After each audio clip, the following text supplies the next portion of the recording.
Et bienvenue à toi, c'est Damaris pour Open Source Church. Ce matin, on est là pour une petite méditation. Et j'ai démarré avec le journal de prière de Rolf Schneider. On va partir sur la semaine numéro 2. Le thème est mon quartier. Donc je vais vous lire le verset Jean 15, 15 à 16. Je ne vous appelle plus serviteur, parce que le serviteur ne sait pas ce que fait son maître. Mais je vous ai appelé ami, parce que je vous ai fait connaître tout ce que j'ai appris de mon Père. Donc c'est Jésus qui parle à ses disciples. Ce n'est pas vous qui m'avez choisi, mais moi, je vous ai choisi et établi afin que vous alliez et que vous portiez du fruit. Et que votre fruit demeure, afin que ce que vous demanderez au Père, en mon nom, il vous le donne. On va reprendre la première phrase. Je ne vous appelle plus serviteur. Et serviteur, j'ai vu que ça voulait dire doulos, un esclave qui vient de déo, qui est lié et attaché. Donc nous ne sommes plus des esclaves, des serviteurs. Je vous ai appelé ami. Ami vient de philos, l'amitié, l'ami, l'associé. L'associé, c'est intéressant, donc c'est vraiment quand on est associé, on est au même niveau. On est dans l'échange, dans le partenariat. De voir que Jésus nous appelle amis, donc partenaires, associés. Il nous appelle amis parce que je vous ai fait connaître tout ce que j'ai appris de mon Père. Et faire connaître, ça vient, ça vient de gnorizo, qui en fait se traduit aussi par savoir ou avoir une complète connaissance de quelque chose. Donc il nous appelle amis parce que on a aussi nous-mêmes on a acquis une complète connaissance de quelque chose. Et ce quelque chose, c'est tout ce que j'ai appris de mon Père. Donc c'est, je trouve, très très fort comme compréhension. Et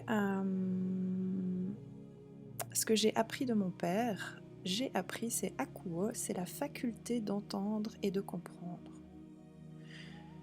Donc il nous appelle amis parce qu'on a acquis une complète connaissance, car on a acquis la faculté d'entendre et de comprendre ce que Dieu nous dit, en fait. Dans la suite, on voit ce n'est pas vous qui m'avez choisi, mais moi qui vous ai choisi. Donc c'est Jésus qui parle à ses disciples, qu'il allait les choisir. On peut aussi le prendre pour nous, bien sûr. Je vous ai choisi et établi. Ici, mais établi, ça vient du mot titemi, qui veut dire mettre en place, mais aussi destiner. Et on aime bien ce mot-là, destiner. Afin que vous alliez et que vous portiez du fruit. Qu'est-ce que le fruit ? Le fruit est traduit par karpos. Le fruit, on peut le traduire par un avantage, un profit, une utilité. Donc je vous ai choisi, je vous ai mis en place, je vous ai destiné à être là, afin que vous alliez et que vous portiez des avantages, des profits et une certaine utilité. Et là on retourne dans le thème principal qui est mon quartier. Donc Dieu vous a choisi et vous a établi dans ce quartier afin que vous y ameniez certains avantages, certains profits et une certaine utilité. On en reparlera plus en détail après. Et que votre fruit demeure. Ça aussi c'est intéressant, c'est quelque chose, une utilité, un avantage qui demeure. Afin,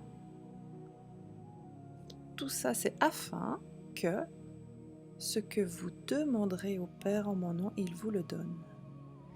Et demander, c'est pas simplement demander ouais s'il te plaît, hein, c'est aiteo.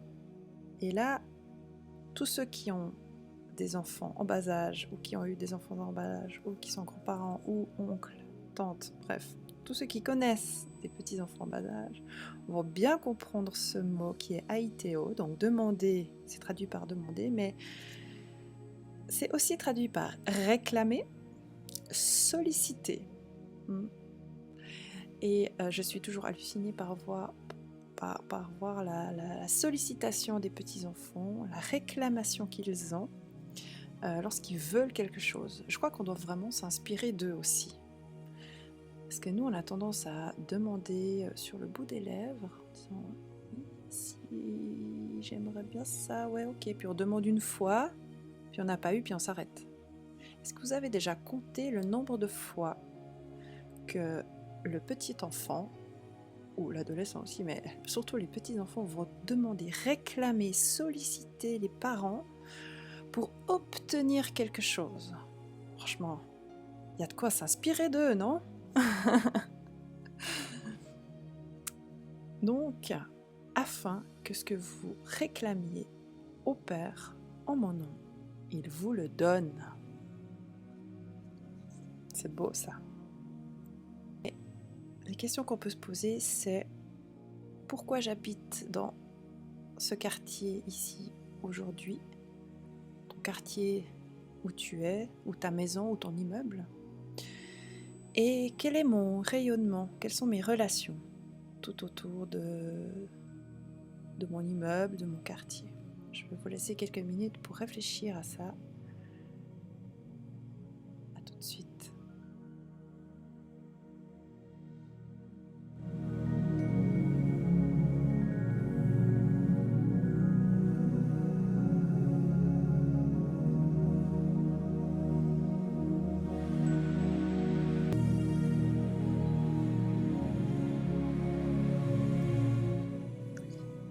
Et oui, effectivement, ils ne lâchent jamais l'affaire, les petits-enfants, ils sont tenaces.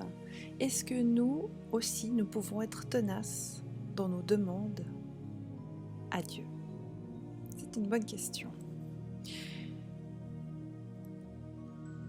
Maintenant, pour en revenir à notre quartier, à notre immeuble, je vais plus vous parler de mon vécu personnel, n'est-ce pas?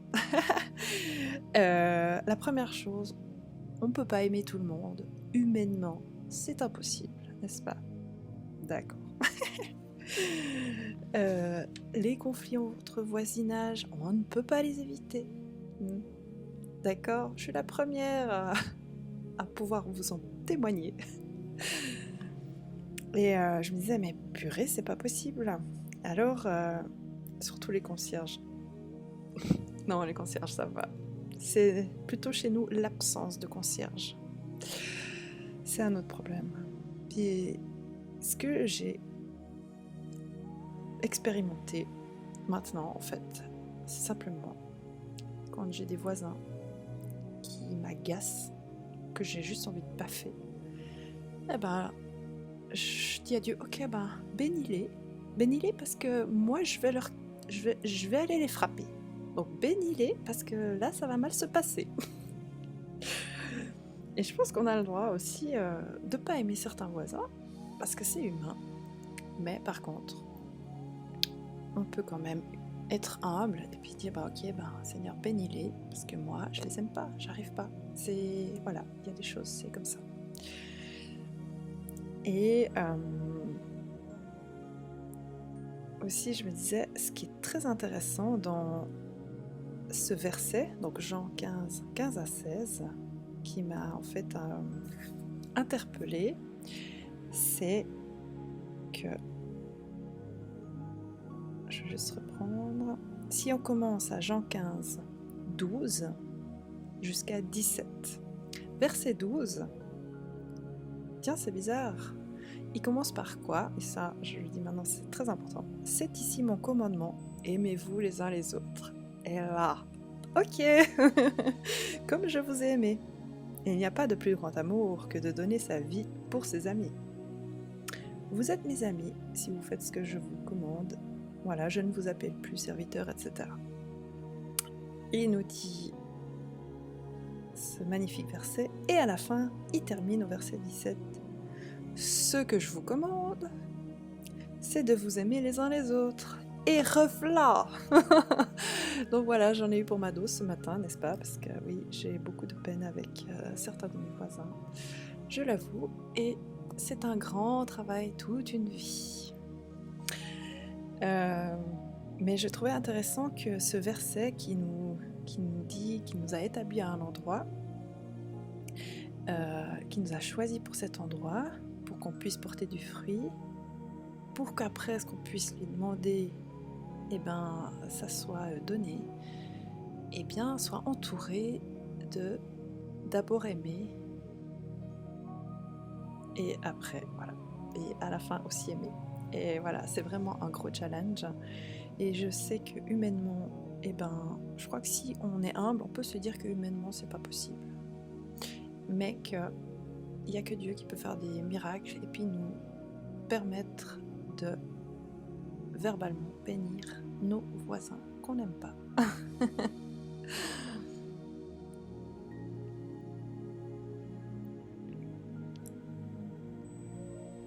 Est-ce que nos voisins sont nos prochains? Eh bien, c'est une bonne question. Mais je pense que si Dieu nous a établis quelque part, mais ça tient qu'à moi, hein, c'est mon avis personnel.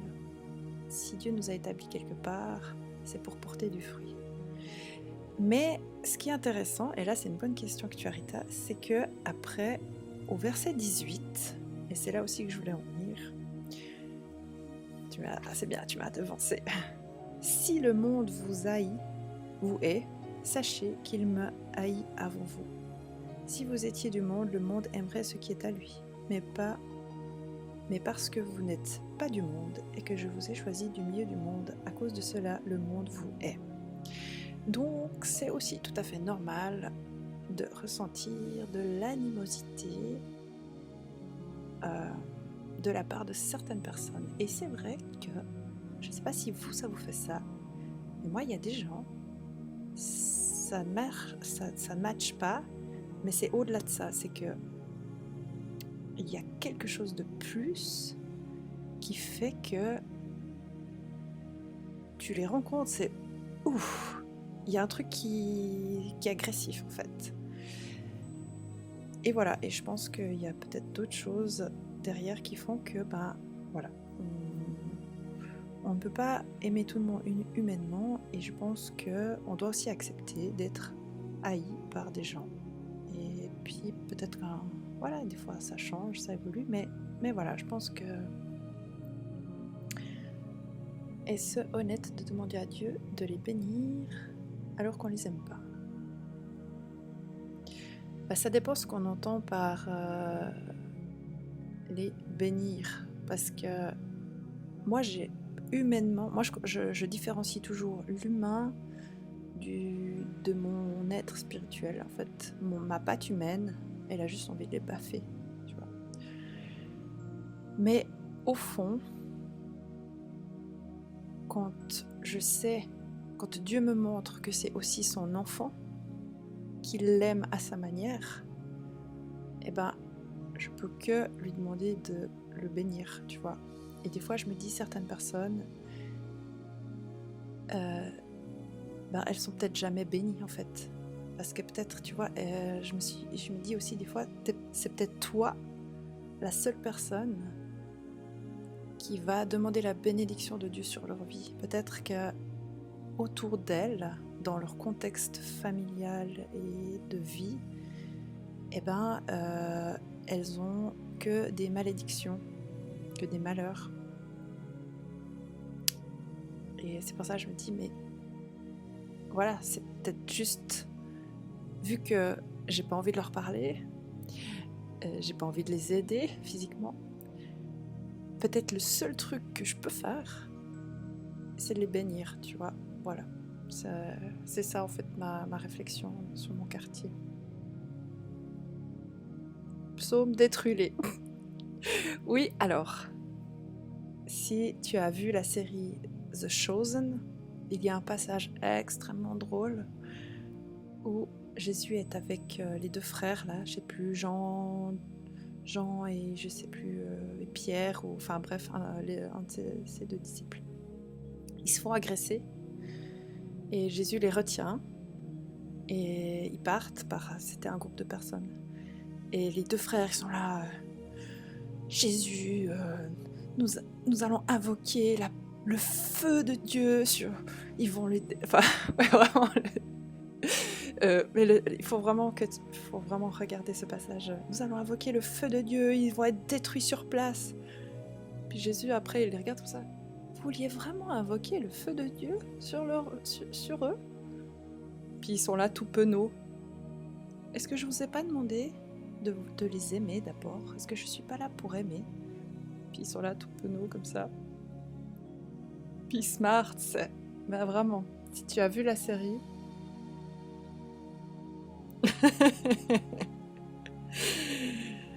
Eh ben, mais moi je suis comme ça aussi. Quand je me fais agresser, je crois qu'on est humain, on est tous humains.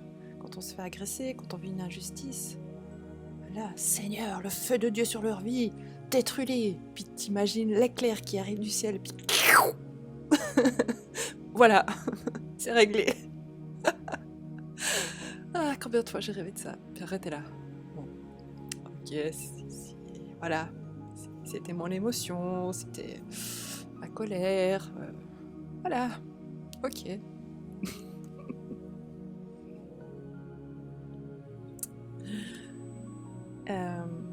Donc voilà, je crois que j'ai fait le tour et je pense que je vais juste terminer par un moment de prière.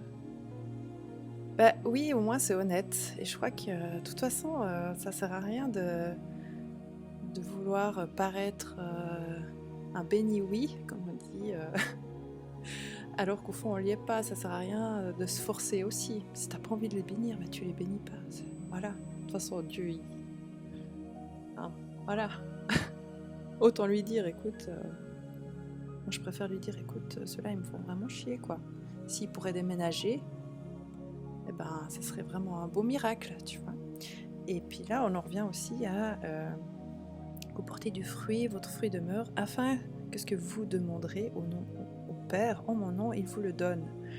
Mais est-ce qu'on va demander quelque chose qui est là pour porter du fruit,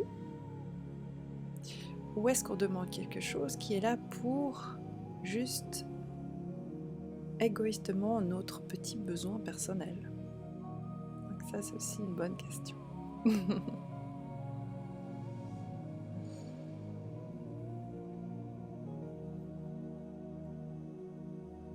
Ok, ben je vais terminer par la prière. Père Céleste, merci de nous avoir mis là où nous sommes, dans notre immeuble, dans notre quartier, malgré toutes les personnes, les relations qui ne vont pas.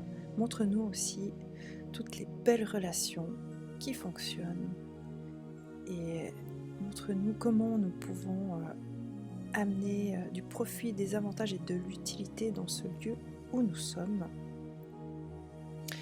Et je prie pour que chacun d'entre nous puisse proclamer la paix dans sa maison, la paix dans son immeuble et dans son quartier. Oui Seigneur, merci parce que nous pouvons te réclamer et te solliciter dans le nom de Jésus des choses qui viennent de toi, afin que tu nous les donnes. Et aide-nous à être persévérants et tenaces dans nos demandes. Amen. Voilà. Merci d'avoir été là. Ça m'a fait plaisir d'avoir aussi, de partager, d'avoir des retours. C'est super intéressant aussi pendant ce petit moment de méditation. Donc je vous rappelle avec le journal de prière de Rolf Schneider. Et eh bien moi je vous souhaite une toute bonne journée. Je vais continuer par Papercraft dans 5-10 minutes, ça on pourra papoter. Et pour le planning de Open Source Church, je ne sais pas si le planning est à jour, je vais envoyer.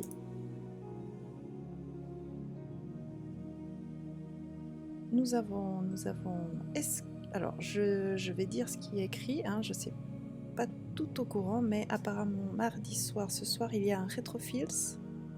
On pourra me confirmer ou pas dans le micro. Théologique, help. Vendredi à 20h30, crash test 24 heures. Mercredi prochain peut-être, pas ce mercredi à 20h30, donc la semaine prochaine, le Divinity Origins Sins 2. Oui, il y a. Ok, donc ce soir, rendez-vous avec 20h30 pour Retrofills. Premier Retrofills de la série avec Ilans. Il va présenter les jeux vidéo de son enfance. Oh, génial, on se réjouit. Un petit moment rétro, ça va être très sympa. Et moi, je vous dis à tout à l'heure pour le Papercraft. Et sinon, pour la méditation, normalement à mardi prochain. Donc, je vais essayer de faire tous les mardis à 9h30. Et je vous fais des gros bisous. Prenez soin de vous et soyez bénis. Avec le cœur, je vous le dis. Allez, des bye bye, bisous. À tout à l'heure pour le Papercraft.